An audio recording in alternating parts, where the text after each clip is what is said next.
Welcome to the Breakthrough Brand Podcast. I'm your host, Elizabeth McCravey, and today on the show, I'm chatting with an amazingly smart friend of mine, Keleigh Lauermann. So Keleigh is a literal genius with content repurposing, like a literal genius, you guys. You're going to love this episode. So you might think you know what content repurposing is. I actually had a different thought for what it is before this conversation with Keleigh. So I know I've heard this concept many times in courses and other podcasts of like, you got to repurpose your content, you got to put it in multiple places and that kind of thing. But Kelleigh's approach to this is so unique. So we're not just talking about putting up social media posts about your blog post a bunch of times in a bunch of different places, which is what typically content repurposing is about. Instead, we're talking about literally creating more content from a single piece of content. It's really amazing. And Keleigh gives awesome examples of this too. She even gives examples using my business in one of my podcast episodes. And I'm like, I'm totally going to use that. So I found myself taking so many notes, listening to her teach on this. This is like a true training, like she is teaching you guys. And I actually plan to listen to this episode when it airs so that I can also learn and implement this stuff for my business too. So just like you probably feel excited right now, I'm also excited to re-listen to this. So I'm not going to make you wait any longer. Let's dive into this interview with Keleigh. Hey guys, it's Elizabeth McCravey, and you're listening to the Breakthrough Brand Podcast. Each week, I'll bring you workshop-style trainings that teach you how to stand out online, design success from the inside out, and create a breakthrough business.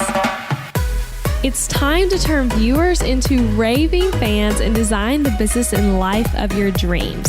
I'm so excited you're here.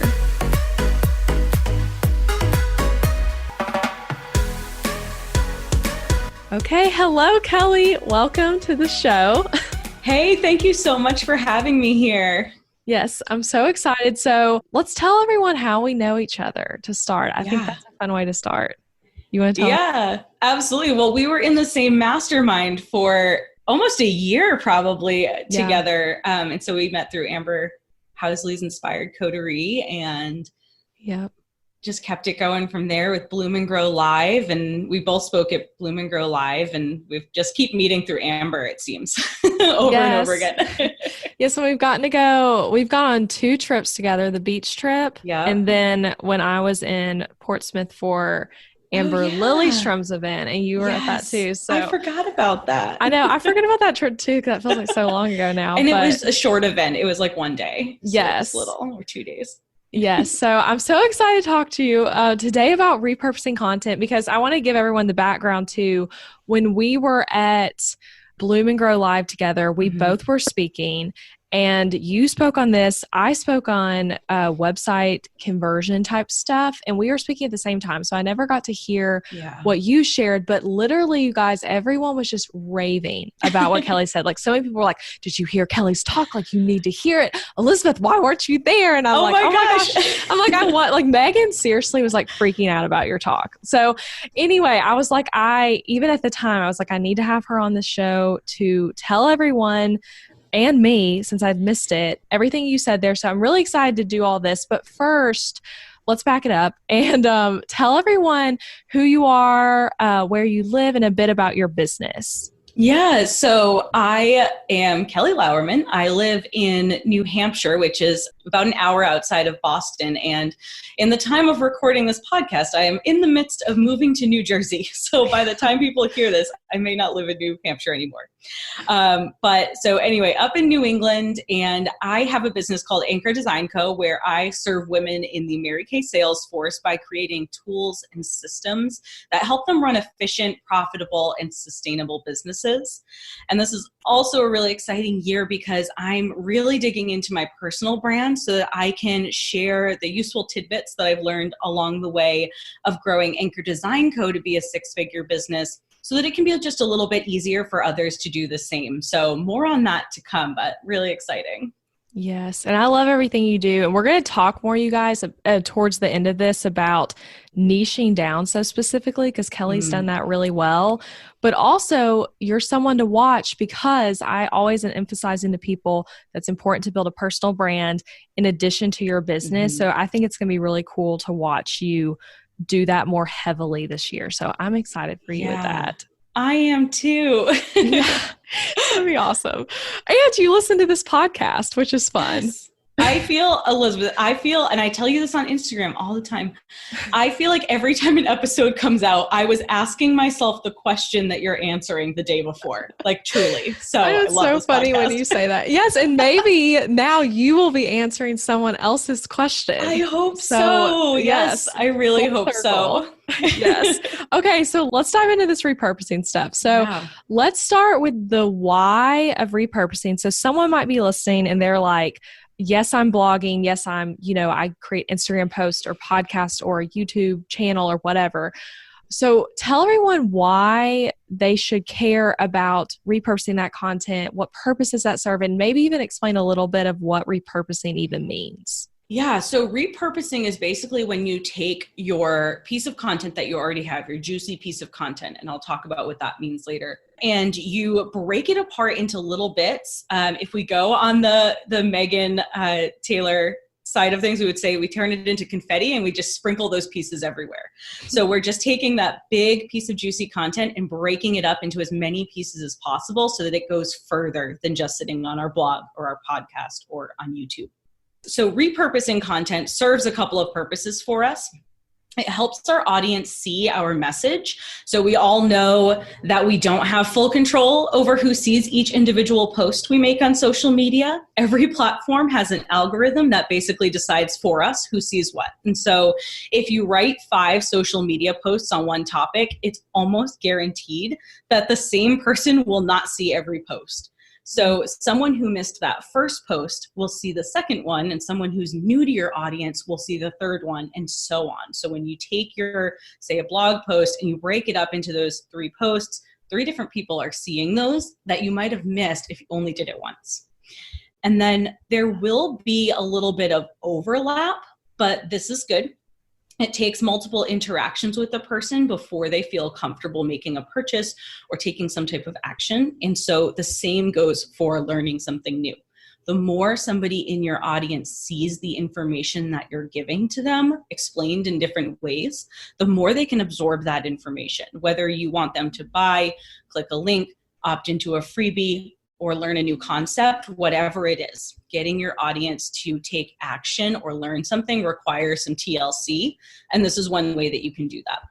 Yes, I love that. And that's such a good thing to remember too, is that you're not being annoying when you're sharing similar things or same things from the same content multiple times, that people do need to hear it multiple times. Yeah, well, exactly. And then there is actually another purpose that it serves. So Elizabeth, let me ask you this. So have you ever had a time in your business where you felt super busy and you just didn't have time to post on social media? Yes. Yeah. Amen. I think we all have. There's a lot of people going, yep, that's me. I have too. And sometimes it would just be a day, and sometimes I would go weeks. And then I would feel guilty about not posting it. And it would hit me that I was missing an opportunity, and I was sort of like kicking myself for not being prepared. And so the thing is, when you repurpose your content, you're creating multiple posts about one idea. You're actually preparing for those moments. And so you have a little backlog of these posts that you can go to, whether you're sharing them a second time way down the road, or you have just saved them and you haven't posted them yet. You're preparing for those busy times so that you can actually have something to share when life gets too busy. And so you don't have to have those guilty feelings because you've done a little bit of prep work to get ready for that. Yes, I love that. And that's so smart. I'm sorry to dive into all that. And I want to add too, for everyone listening, like thinking about another thing to add on, thinking about the purpose of repurposing content. But like, you work so hard on that one piece of content, whether it be like a podcast or a blog post or anything of that nature. Like, it's a lot of work, especially when that's typically not the thing you're being paid to do. Like, it's your marketing thing. Like, I'm not being paid directly for this podcast, but it still takes a lot of time to outline it, come up with the content, record it, all of that kind of stuff. So it's so nice when you think about that it's not just something that you do this one time and then it's living on iTunes and that's it, but instead taking it to where like making it into multiple pieces, like you're saying. So I love that. Yeah, our blog post and content, it doesn't matter if it's a blog post or a podcast or a YouTube video, like we're pouring our heart and souls into that. Yeah. It should not die the next time you post some other piece of content. Like it deserves to live on. That hard work deserves to live on. Yes. And continue serving. Yes, so true. So let's get into the tips you have for repurposing content. And then we'll also do like a total example of like what that looks like played out. So first thing, what content, we kind of already touched on this a little bit, but what content should we be looking to for repurposing? Yeah, so we want to look for juicy pieces of content, the content where we've really dug into a topic and delivered the information in a longer format. So this could be blog posts, podcasts, Facebook Lives. For some people, it might even be an email. People like Stu McLaren, Tarzan K, Jenna Kutcher, they all have a tendency, if you're on their email list, you'll see this, to send these really long emails that tell stories the way a blog post would. And so if you do something similar, then those are definitely considered juicy content. Elizabeth, you often have longer Instagram posts that could even be broken down, like you talked the other day about speaking, and that post I was noticing could be broken up into some kind of like micro topics, like how public speaking helped me with my confidence could become its own topic, or why going after the scary thing in your business is always worth it. I like to think of it kind of like a garden, and anyone who does end up following me will notice I'm pretty into my garden. And so you've sown the seeds for veggies and spices in your garden. You now get to pull all of those ingredients once they've grown, mix them up, and create an infinite combination of meals. So because blog posts, podcasts, and videos are longer, more story-like pieces of content, they give you a lot of ingredients to work with.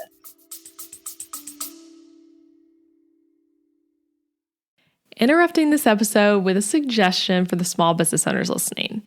Ever wonder what you should do for healthcare when you and your spouse are both self-employed, so there's no work-provided health insurance to participate in? Well, when my husband Adam joined me in the entrepreneurial job space over 4 years ago, we joined Christian Healthcare Ministries instead of getting traditional health insurance.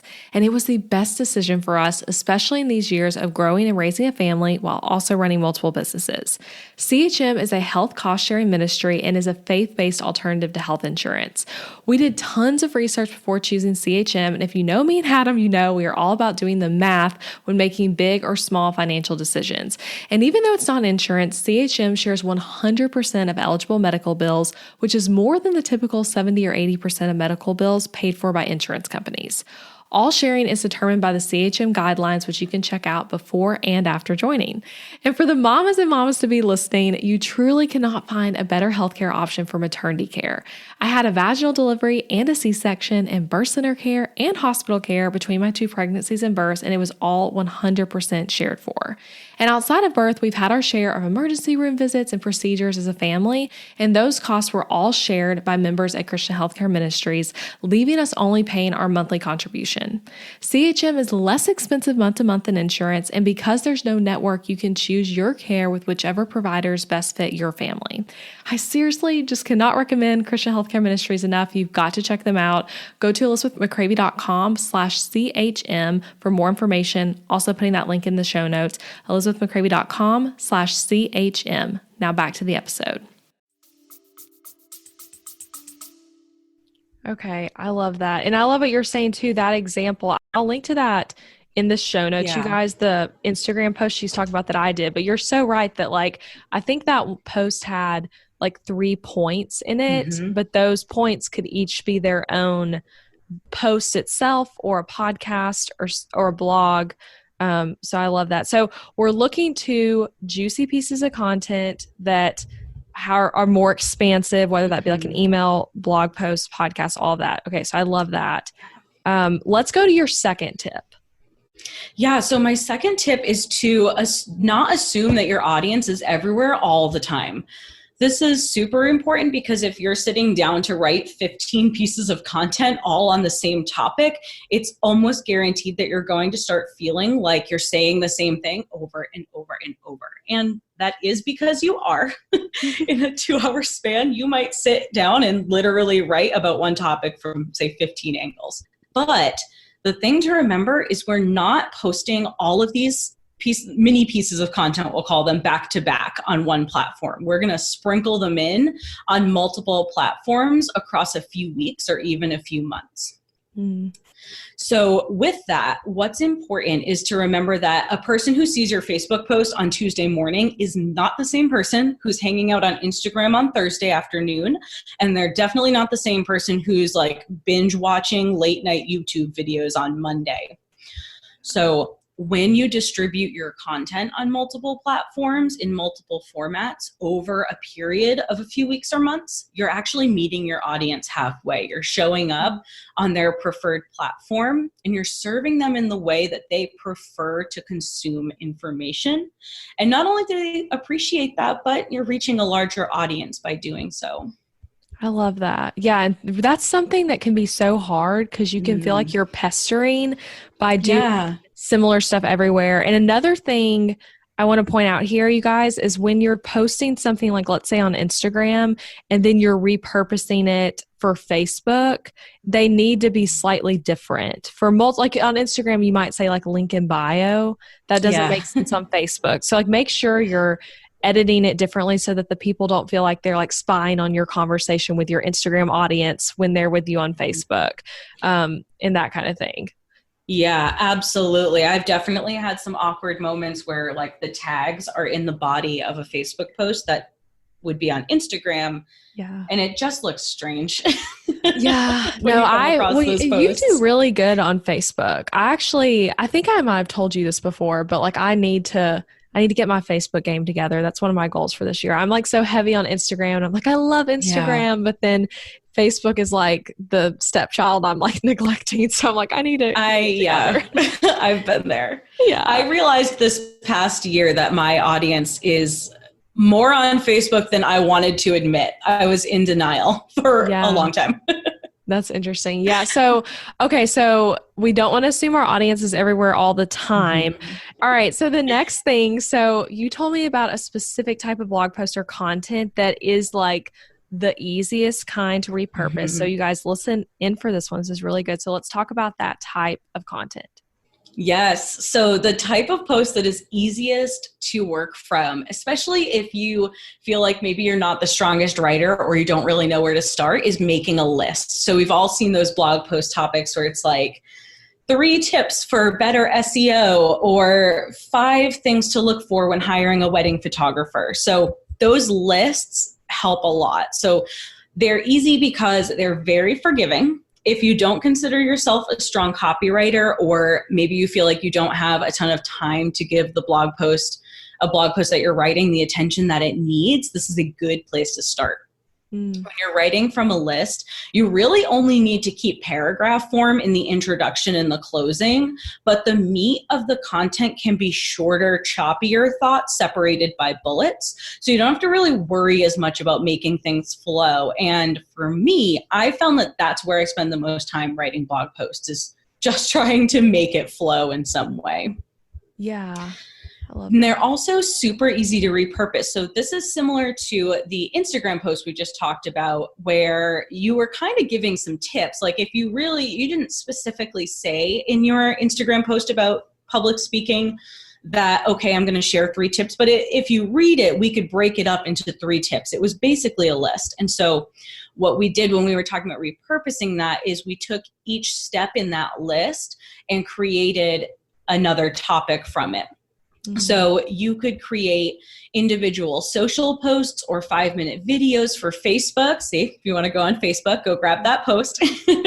And you can create these individual little baby pieces of content from each step in the list. So this podcast episode that we're recording now is basically a list where I'm sharing 5 tips to help your audience repurpose their content, right? So let's imagine that I wrote this as a post on my blog. each tip could then become a teaser on Instagram where I end that post with, want the other 4 tips? Read this post, and I would link to it. I could then take those 5 Instagram posts and create 5-minute tip videos for Facebook or YouTube. Again, promoting that original blog post. We're getting people back on the website, which is good for retargeting purposes. And that right there is 10 pieces of content just by breaking up points in a 5-point list.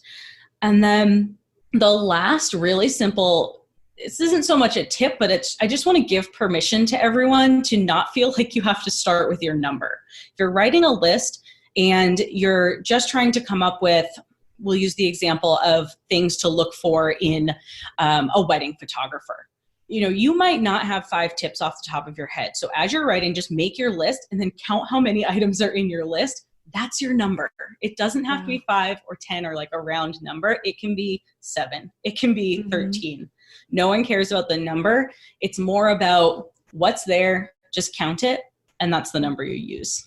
Yes. Okay. I love all that. And I want to say a couple things. So one thought here that I think is another reason what you're saying is so important of like taking the list and breaking it down is that it can be huge for SEO on your website. So search engine optimization when you do this. So like, let's say I'm actually currently working on this. So that's why it's kind of on my mind. But like, let's say you had a blog post or a podcast episode or something that people really loved.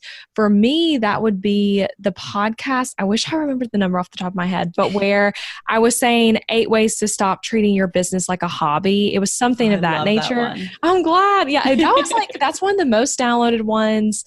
It gets, so a lot of the social media posts still get interaction on them that were like revolving around that episode. Yeah. But all of those tips could be their own post.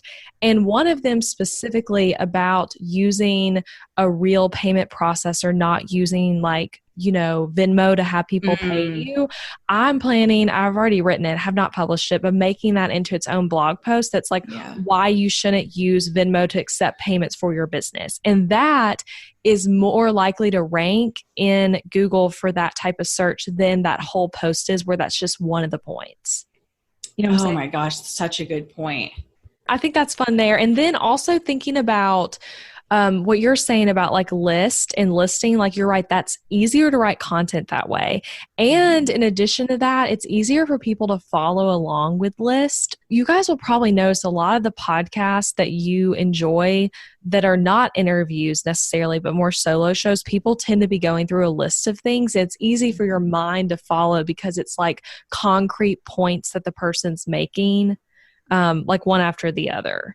So lists are just good for everything, basically. Yeah, they are. And you know what? I will say you don't have to tell people it's a list. Just like your Instagram post, like nobody who isn't like I went and looked at it because I was analyzing it, right? But anyone who's not analyzing your Instagram post, which is most people, isn't going to realize it's a list. So you can sort of make it a list for the purpose of making your life easier and making the process easier without having to literally bullet point it and make it a list. Yes, that's so true. Yeah, it doesn't have to be like what you're advertising it as. And like for those of you listening who aren't creating content yet, but you are like, I know I need to start blogging and you have ideas, like thinking about a list as the first post you do really does make it simple because it's like little pieces of content versus you being like, I'm about to write like this massive book on my blog. So I love that. It's less overwhelming to think of it that way. Yes, totally. Yes. Is that all you have on list or do you want to move on to the next one? Yeah, let's move on to the next one because this is going to be really important. It kind of ties right into thinking about lists and those mini pieces of content. Yes. Okay. So tell us this one. I loved your notes on this. I'm excited to hear what you say. Yeah. So I want to talk about how to pick out like what to pull from your content. So if you're someone who's listening and you're like, okay, I have a blog post, but I still don't know how to actually repurpose it, this is for you. Okay. So you've written your blog post, you've recorded your podcast episode, or if you just wrapped up like a 15-minute or longer Facebook Live, you're ready to pull out your juicy little baby topics so you can create some social media posts and you have creative writer's block when you go to sit down and start writing, the first thing that I would do is make sure you have a text version of your content. So if it wasn't a blog post, if it was that podcast like this, or if it was that YouTube video, make sure that you go somewhere like Temi or one of those websites where you can just have it transcribed really fast and really cheap and get the written version of it. It costs pennies per word and it's super worth it because once you have your written content, you can start by making your copy scannable. So to do this, you go through and you create little speed bumps by either highlighting or bolding the most important, impactful statements, the statements that you want to make sure are seen, even if someone's just scanning your content.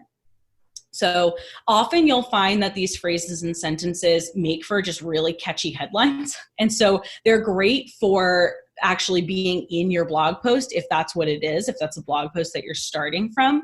But then you can actually repurpose those to become the topics for your social media captions that you're creating. Yeah. So you use Temi is what you said for... Yeah. I've used Temi. That's Amber Housley, our business coach, recommended that one to me. I haven't tried any others. Do you have one that you use? No, I haven't. So like I'm doing exactly what you're saying here, but differently for my podcast because I write really detailed outlines for my solo episodes. And actually my project manager, she takes the outline and rewrites it into a blog post and will like link things up as needed. Love and like, that. create the headers and all of that. So we're repurposing it that way. But for all these interviews I've been doing, I am like, I need a way to do that differently because I obviously don't have like full notes on it the way I do for solo episodes. So I'm going to check that out. But I love that of like, that's such an easy way. And you're right. It's not expensive to like get it made into something. Yeah, it's it's truly pennies. It's truly pennies by the word, like super cheap. And you want to be able to visualize, you want to be able to actually see what you're doing because I could go and listen to a podcast and try to take notes and that would be great, but I would miss things. I would be focused on one idea while I'm listening to it and then be less focused on the next idea because I just kind of used up all my energy. And so it just like, it's easier if you can see what you're trying to pull information from. Because you're going to be able to pause when you need to. You're going to be able to come back to it and you'll see one thing, highlight it, and then realize, oh, that makes sense to have this other thing come next. And so now you're not just pulling these ideas from your content, but you're also creating a really nice flow in your social media. And you might even be able to say, okay, I've pulled this content from a blog post that's going to air on January 1st. But then on the second week of January, this first social media post is going out. And then on the third week of January, this other piece is going out. And so you're creating this flow that starts with a blog post or a big juicy piece of content. And then it leads up to something. So maybe this is how you work before you're launching a product, or maybe this is how you start driving a point home before your course doors open or something like that. But you can use this method to introduce a concept and then continue to reiterate that concept and get people thinking about it and keeping it on their minds. Yeah, I love that. And a thing to remember too, you guys, is like when you are repurposing something, let's say into an Instagram post, that Instagram post does not always have to reference the blog post it came from or the podcast episode. That can actually, I think that's when you might feel like you're being annoying when you're posting every day and every time you're like ending with or starting with even, go read this post. It can really just be its own standalone thing. Or you can do what Keleigh mentioned. You said this a little earlier, but like saying if you want the rest of the tips, go to this thing. But it's not like all about promoting that piece of content. Does that make sense? Yeah, it does. And you know what? I'll actually talk a little bit about how my assistant Laura and I work together because she works with me to write a lot of my blog posts. And so the way that we do it is I will write the topic for her and provide like the brain dump of thoughts in just a mess. And she then writes that blog post because she's really great at telling stories and translating my messy thoughts into something that's easy to read. And so then when she's done writing that blog post in that same Google Doc that she's written it in, she also writes 5 social media posts coming at that exact topic from different angles, telling it with like the same concept, but different stories.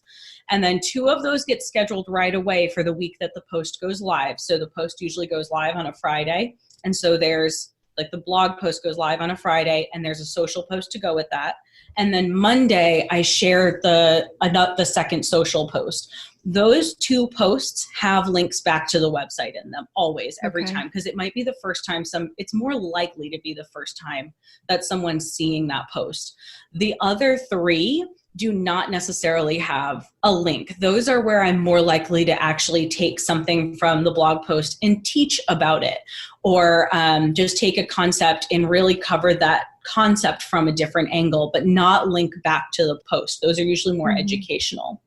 And those posts, I don't always post right away. So I will save those other 3 after the initial 2 are posted. So when I'm promoting a different product, or maybe that product is relaunching in the future, I have some posts saved that go back to that topic. And so every month we write like 4 blog posts. Say there's about 4 weeks in a month. And that leaves us, because we're writing 5 social posts for each blog post, that leaves us with 20 fresh social media posts every single month that I can schedule for a later date when I either don't have time to post, or I'm out of the office, or we're a little creatively stumped, or just busy doing other things. But only those first 2, those are like, I don't want to say require, but like those are the ones that have to have the link. Like we know that the link serves a really specific purpose in those, but the other 3, not so much. It's the concept that's more important than the link. Okay, I love all that so much, Keleigh. Seriously. Okay, so let's recap some of that though. So first, I want to say we were talking about this before we started recording, but how important it can be to have someone else helping you do all this, like not doing it alone. I think I already said this, but like this isn't typically the thing that's like directly making you money, although your marketing is so important and technically it is what's making you money. But it can feel hard to be spending all your time on, writing a blog post and writing all these Instagram posts and Pinterest and whatnot. So when you're thinking about like who is a good first team member, having an assistant who's helping you like do all this, like what you're saying, is such a good first idea for a hire in your business. So be thinking about that when you're thinking about hiring. And then, so you're saying your assistant, Laura, she is writing a total of 5 content pieces, like 5 social media posts from your content. Yeah. So what I do is in Asana, we have a project called blog posts. You might call it something different, maybe podcasts. But what I do is in the task, I write the title, like the subject line of what it is. And then in the description of that Asana task, I just brain dump like every possible idea I have on the subject. And then she goes in there and she takes that and puts it in a Google Doc and uses that to write a full blog post. From that, she then writes 5 social media posts. And what she does is she approaches it from different angles. So she might take a story in her life or something that's happened in the business and try to talk about the topic or relate it back, maybe create an analogy of some kind to real life that just gets the point across in a different way so that different people can absorb the information. Someone who connects with a blog post that we're telling a story. Maybe we're talking about like how you should be authentic to yourself and be you. And then and this really happened, like we're writing this one this week and it's really funny. So we're talking about being you and being really authentic. So then the first social media post that she's writing to go with it is very similar to the blog post. And it's just, very encouraging and talking about being authentic. But the second social media post that she wrote talks about Lady Gaga's meat dress and how that was very authentic and different in the fashion industry. But the point is that she's just taking these different topics and approaching the same piece of content, the same information with different stories so that someone's going to be weirded out by Lady Gaga's meat dress. And that's fine. They won't keep reading that post. But that same person might be touched by this really like emotional post that goes with it. And so we're just making sure that we're speaking to all of the people in our audience, not just the first person who reads it. And then we save those posts. We don't always post them right away, but they're there when we need them. And that is such a And that's so amazing to have that much content built up. This is a little off topic, but I'd love to know how you found Laura to start working with her. Like, what was that process like a little bit? Yeah. So when I won't spill the big aha moment quite yet of how I met her. I'll build this up a little bit. Okay. So I started looking for an assistant through social media. I had posted a job post on my website, of course, where they had like a Dubsado form they needed to fill out, or a type form or something. But I posted it on social media. I did an ad that targeted people similar to my audience in my local area. Like I retargeted my email list sort of that way. And then I posted about it on social media. So most of it was social media. And then I posted in a few local Facebook groups, like, I don't know, they were, I live in Manchester, New Hampshire. So it was something to the effect of like Manchester, New Hampshire jobs or hiring, or, you could repurpose your town with those words. And what ended up ultimately happening was Laura, this is the aha moment, is a former client. Oh, that's and awesome. So at the time of my hiring her, she was working on becoming a sales director in Mary Kay, and realized that she really wanted to serve people. She's an Enneagram 2. Her motivation always comes from helping. And she really wanted the opportunity to do that, but her passion was not being a business owner. She wanted to serve and help in the way that business owners do, but she did not want to necessarily have to own a business to do it. And so after talking with her, we realized that she was the perfect fit because she could still serve people through the Anchor Design Co. business and without having to actually own the business. And it was within this company that she already loved and felt really good about. So I hired a client. And so now she no longer is working on becoming a director in Mary Kay, but focuses on Anchor Design Co. business and serving that way. Yeah, she's awesome. I tell her this all the time, so she's going to hear this and like probably turn beet red, but she's the best. I love that. Yeah. So for you guys who are like thinking about your first hire, I'm with you, Keleigh, on like going local for an assistant type position. My new project manager is kind of the title we're giving her.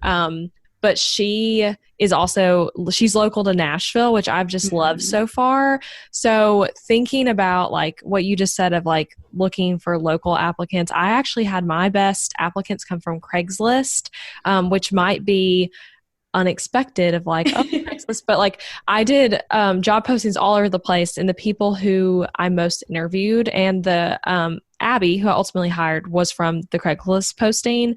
So anyway, so there's some thoughts there. I love that like advice though, how you're saying you ended up ultimately finding her. Yeah, I think I had read, Amber, going back to our business coach here, was hiring just a few months earlier. And one of the questions she had asked in her application was, or it wasn't even a question, it was just a statement of, in order to apply for this position, you need to be someone who is not looking to have your own business. Yeah. And when I first read it, my first thought was like, ooh, that's kind of weird. Like, this is for a business. And then as I thought about it, I was like, no, that makes perfect sense. Because if you have someone who is not trying to own their own business, like Laura was not trying to own her own business, but she loved and appreciated the way that businesses serve the people that they work with. And that is so invaluable, to find somebody who wants to serve your audience and cares so genuinely about your audience the same way that you do, because they bring so much value. They just really add to the value that you're able to give to the people who you're working with. Yeah, that's so true. I feel like you and I should do another episode about this hiring stuff, actually. That'd be awesome. Because I feel like I have a lot more questions on this, but then I'm like, I should stay on topic. I know we're going all over now, but that would be awesome, because it's so important, and it's very emotional and personal. So yeah, definitely. Yeah. Okay. So back to the tips. Let's do the last tip, your last tip. And then we're going to walk through for everyone. You're going to walk us through what the like repurposing piece of content looks like. So let's do the last tip. Yeah. So when you plan ahead to repurpose content, it often feels like you're repeating yourself over and over again, but your audience doesn't feel that way. And so I just want to talk through that idea, or that concept. So when you're picking apart your content, you're extracting every teeny, juicy little detail and creating tons of content that you're already an expert in. And so while you're doing that, doubt can definitely creep in, and you might start wondering, am I being repetitive? Am I boring my audience? But the thing is, your audience is coming to you for this information because they don't know it yet. They're absorbing it just one post at a time over 30 to 60 days. You're doing it all in just a few hours or less. So it feels much heavier to you than it does to them. Yeah. So an analogy that we can use here, and we just had a bunch of snow in New Hampshire, so that's where this is coming from. It's like seeing one snowflake fall from the sky versus the aftermath of a winter blizzard. You, as the content creator, are seeing the blizzard, the accumulation of every teeny detail all at once. But your audience is only seeing one snowflake at a time. And then I also just want to circle back to this concept of needing to see something multiple times before we fully absorb it, because it's important to understand this in order to feel comfortable talking about the same topic over and over again. So I'm a former teacher, and a big buzzword in the education world is differentiation. It's basically this concept that we all have individual learning styles and we absorb information differently. If you're familiar with the 5 love languages, it's kind of like the 5 languages of learning, except there are 7 of them. So we might be capable of learning in multiple ways, but we all have our preferred way that's easiest for us. So the 7 types of learning, really quick, are: we can learn by reading, for example, a blog post; by listening, which might be a podcast; by watching, which could be a YouTube video; by doing, which might be a hands-on workshop. We can learn by talking about something like a coaching call or a live Q&A on Facebook, or we can learn by understanding reasoning, which is basically when you don't just need to know the how to do something, but you also need to know the bigger picture and understand why you're doing something to fully absorb it.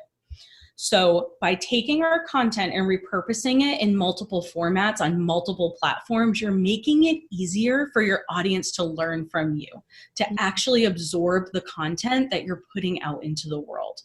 I like watching videos, but I need to see the information written out in order to really take it in. You're not bothering me by telling me you've covered the same topic in 2 places with a blog post and a video.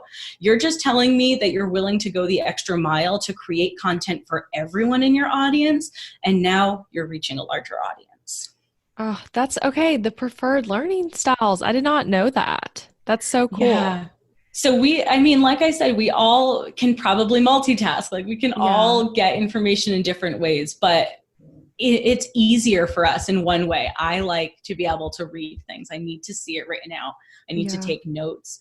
And so if you only ever create videos, you're going to miss me as part of your audience. And maybe I'm not your ideal customer, but if you do want to reach a larger audience, think about how you're giving them the information. Meet them halfway so that it's easy for them to want to do business with you.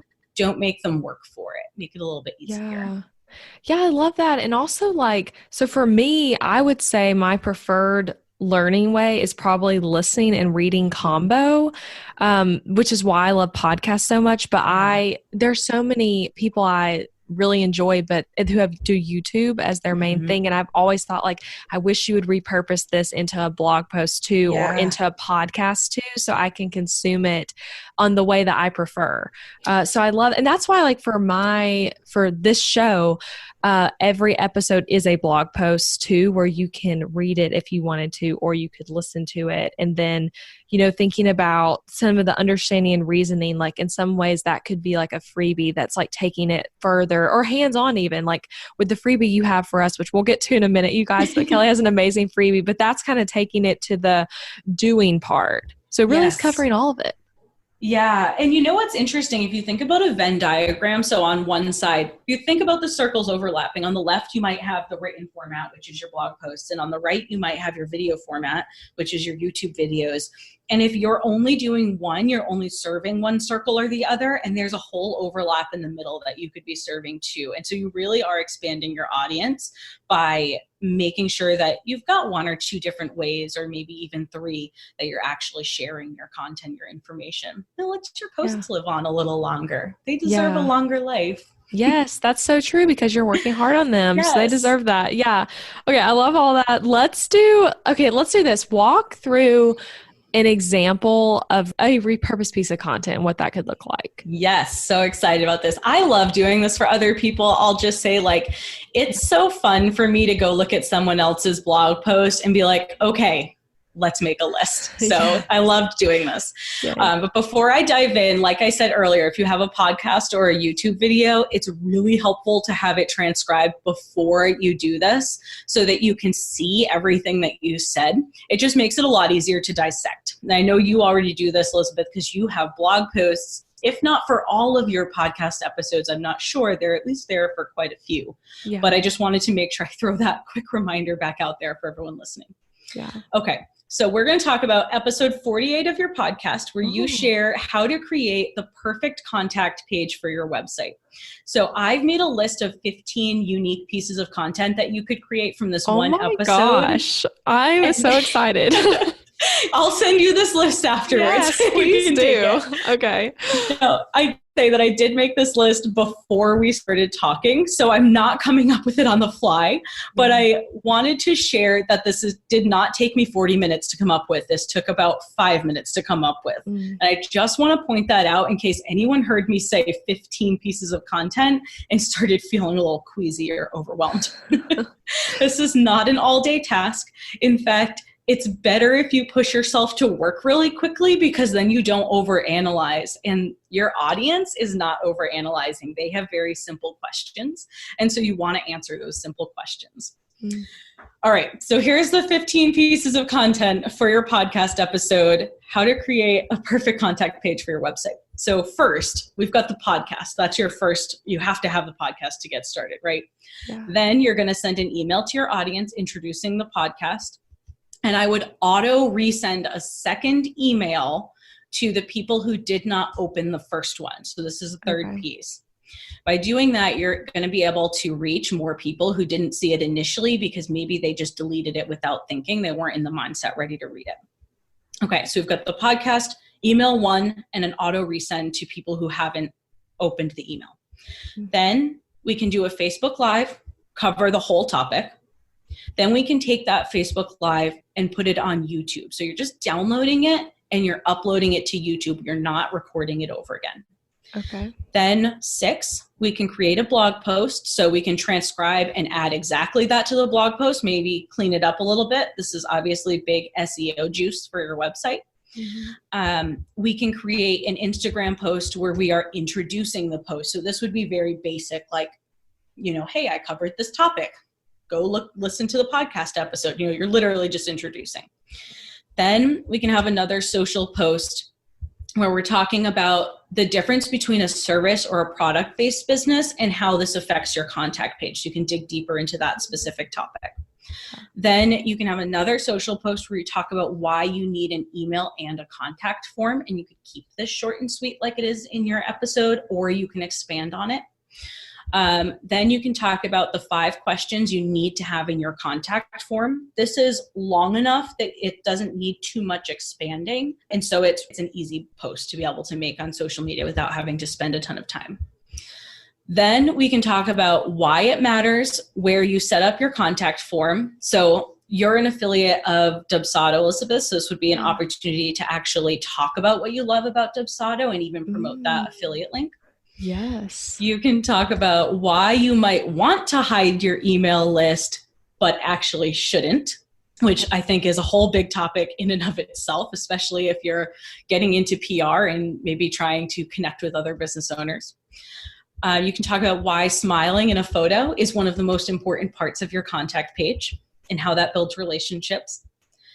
You can talk about the importance of location and why you should be telling people where you are. And then you can have another social post where you're giving bonus content, everything you forgot to put on your contact page and need to add right now. So the FAQ, office hours, social links, that sort of thing. So that is 15 individual ways that you can share your podcast. Oh my gosh. Okay, those were amazing. Okay, so as you talked through those, I have done only 4 of the 15 you said. Obviously the podcast, I did an email about it. Yep. In the blog post, I've done 1 social media post so far, which I actually do have plans to do more. And I actually thought of another way to repurpose as you were going through that. Yeah. So I actually did do this for that episode, but going on Instagram stories and sharing one of the tips. Yeah. As kind of like a teaser. So I did that. I think I shared the first tip and just talked about it and then said the rest are on that episode. So I love that though. And gosh, I mean, I'm trying to think if there's even more ways to repurpose something. So you are focusing just now on the social media aspect, but other things too for people to think about is pinning it to Pinterest too, which I don't know if that's more of just sharing than repurposing even. But it gets people back to the website, which is so important. So I would definitely say that should be on there. Yeah. And then doing if it were a podcast, Instagram story graphics that have the audio clips of little pieces that are valuable there. And then really, Keleigh, what you're doing right now is also a great example of repurposing because you wrote this content that you're sharing with us originally for something else, and then you're repurposing it here, but it's a completely different group of people hearing it. That's such a good point. Oh my gosh, I didn't even think of that, but that's a really great point. Anything that you're an expert on, you can essentially use to, if I didn't necessarily pitch for this podcast, but maybe you are going out and pitching for podcasts and you're giving some examples of topics or ideas that you can talk about that would serve that person's audience. You can go back to these content pieces and pull ideas from them. Yeah. Yeah. That's so good. Yeah. And use it as a guest on another podcast for an event. I'm even thinking about this contact page thing that could be repurposed for me. And I've already thought about this, but as a training for template buyers specifically inside their course, or even just linking to that episode and blog so that people know it's there and kind of getting more eyes on it that way. You know what I'm even thinking? Okay, so we're just brainstorming some ideas now. I recently signed up for Marie Forleo's free 5-day copy cure. It's an email sequence. She sends you a tip every day for 5 days. And you could almost do that as a lead magnet where you're taking 5 tips for your contact page and you're sending one every day, but someone has to sign up for your email list to get access to those emails. So that one piece of content just became a lead magnet for people who prefer to absorb content in their email and not have to go listen to a podcast or find a video. Yeah. And that's such a good point. And you guys thinking about this too, I want to point out that all of this stuff Kelly's saying could be an old piece of content. This could be something you did 2 years ago that you're I really loved what I wrote there, but I know people aren't looking at it anymore. So bring it back up. Yeah. Put it in an email sequence as a challenge or learning type thing they're going to do, or pitch it for someone's podcast, or do all these other repurpose it 1,000 times on social media. I love that. I'm seriously going to do all of these that you mentioned. Yes, I can't wait to look for them. Yeah. And you guys need to look at Keleigh too, because she's doing all this already if you want to see it in action, but it's so subtle. I never felt as someone who's followed you a long time that you're oversharing the same stuff over and over again or anything like that. Yeah, that's the thing is, the algorithm's probably not showing you every post. And so we can lean on that fact to help us not feel like we're overwhelming our audience, because we're not. Facebook's not allowing us to. Yeah. And then the other thing is when you're approaching your content, your topic from different angles, from different stories, especially if you're thinking of analogies like lists, analogies are easy because they help us start thinking, and then we can just share those thoughts with our audience. If you're sharing it from different stories and different angles, it's new and fresh every time. And people are drawn to stories. People love to hear how something works or what happened, or like we're curious by nature. So when you share different stories, people want to listen, and they don't mind if your end lesson is the same. If they cared, we wouldn't have movies. Every romance movie has the same like ending basically, but we still watch all the movies. So the same can go for your social media posts or your repurposed content. That the moral of the story can be the same, just tell it in a different way. Yes. Okay. I love all this. You guys seriously take all that Keleig's saying, implement whatever ends up feeling like it makes the most sense for your business. And to close us out, I have some rapid fire questions for you. But first, tell everyone about this amazing freebie you've created and where they can get it and all that good stuff. Yes. So the purpose of this freebie is to help make content repurposing a little bit easier and to give you a format to follow. So you can get this freebie on anchordesignco.com/Elizabeth, nice and easy.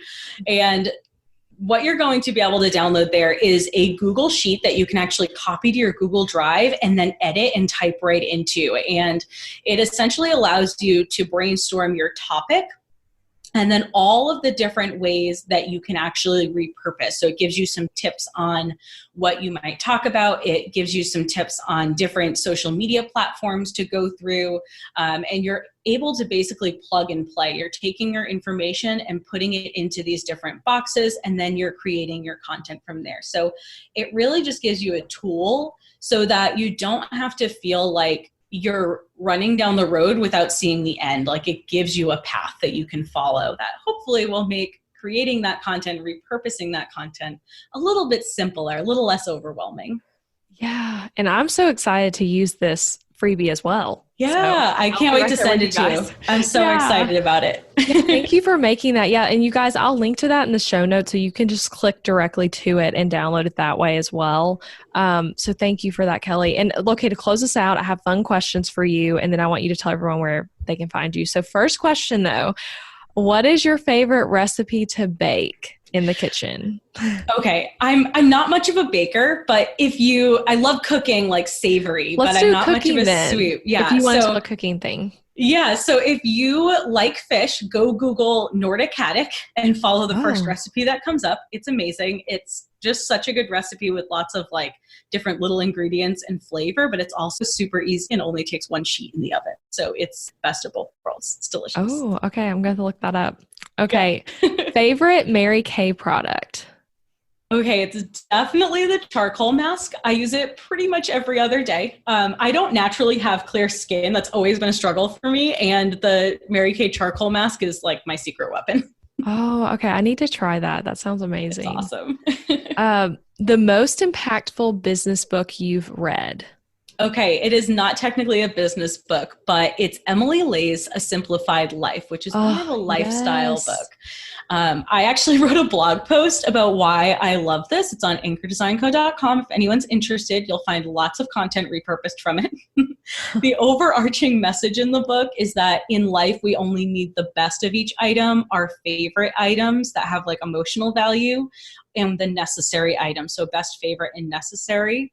And I just applied this exact same concept to my business and the services that I offer and how I talk to my audience. And it was life-changing. That's awesome. Yeah. I mean, okay. So that book, I literally have it on my bookshelf. Like I can see it right now as we're recording. So and good. Yeah, I read it when it first came out and literally like redid everything in my house after reading it. Like I threw away so much makeup. Yeah. Like, did you guys know makeup expires? Because it like I did not realize that, and I've had all this makeup I've never worn it. Yes. So a lot of stuff thrown away. So yes, that's an amazing book. It's so good. I'll link to that in the show notes for you guys to check out. Okay, I'm really curious what you're going to say about this. So a must-visit place for someone visiting the New England area. Okay, I'm going to give you more than one, but it's short and sweet, I promise. So definitely Martha's Vineyard and Cape Cod. Those are my favorite places on earth. We go every summer. It's where we had our honeymoon. Like, love Martha's Vineyard, love Cape Cod. And then I will also send you up north to, this is very specific, a Little Dream Bed and Breakfast in Camden, Maine. We had our first wedding anniversary there, and it's like truly your quintessential like vintage bed and breakfast run by this really sweet woman and her husband. They like cook breakfast and bring it to your room and all this. It's amazing. It's so good. It's an experience that shouldn't be missed. That sounds awesome. So awesome. Yeah, it's so good. So those are my favorite places. We got Maine, and then we've got Martha's Vineyard and Cape Cod, which are in Massachusetts. I've always thought Martha's Vineyard sounds so fancy. I would love to go there. Does. I think isn't that where they go in Gilmore Girls? The mom. Did you watch Gilmore Girls? I think they do. Yeah, I did. It's been a while, but I think they do. I feel like that was the thing on there. Nantucket, if you know, like Nantucket, that sort of situation. I need to go there. Okay, last rapid fire question. A favorite childhood TV show? Okay, so you know what? I actually don't have one. Instead, I have a funny story about why I don't have one. Okay. So when I was really little, my mom grounded me from TV for like a week, and I just never asked for it back. I thought I was grounded forever. And so I just never thought to ask for it because I thought like it'll come back when I've earned it back. And so I never watched. It wasn't sad or anything. I just like, I just thought I couldn't watch it. So I just didn't. And I read a lot of books instead. And so on that note, my favorite book as a kid, which might actually now be a movie or something, was Junie B. Jones. And I was like reading those until I was way too old to be reading them. But yeah, so I thought I was grounded for a long time. And I just turns out as an adult, I learned I was not grounded for that long. That's so funny. I mean, that's probably good for you, though, that you weren't like watching TV more, but you were reading. That's great. I love that. Okay. So Keleigh, thank you so much for this. This was like an amazing training, and you guys go get the free download, but tell everyone where they can follow along with you and go access all your cool stuff. Yeah, so I am actually Anchor Des Co. So my business is Anchor Design Co., but I'm Anchor Des, DES. Co. on all social media. So Facebook, Instagram's at Anchor Des Co., Pinterest, all of those things. I'm most active on Instagram. My stories are like a little soap opera into my life. So go watch those and reply back because I love talking to everyone. I love that. Yes, and I'll link to your social media in the show notes too. Okay, thank you so much. This has been so fun. Thank you for all the amazing tips. You're welcome. I'm so happy to be here. I hope that this did for somebody else what your episode's always done for me, where I feel like I'm getting a question answered that I was just asking. Yes. So thanks for having me.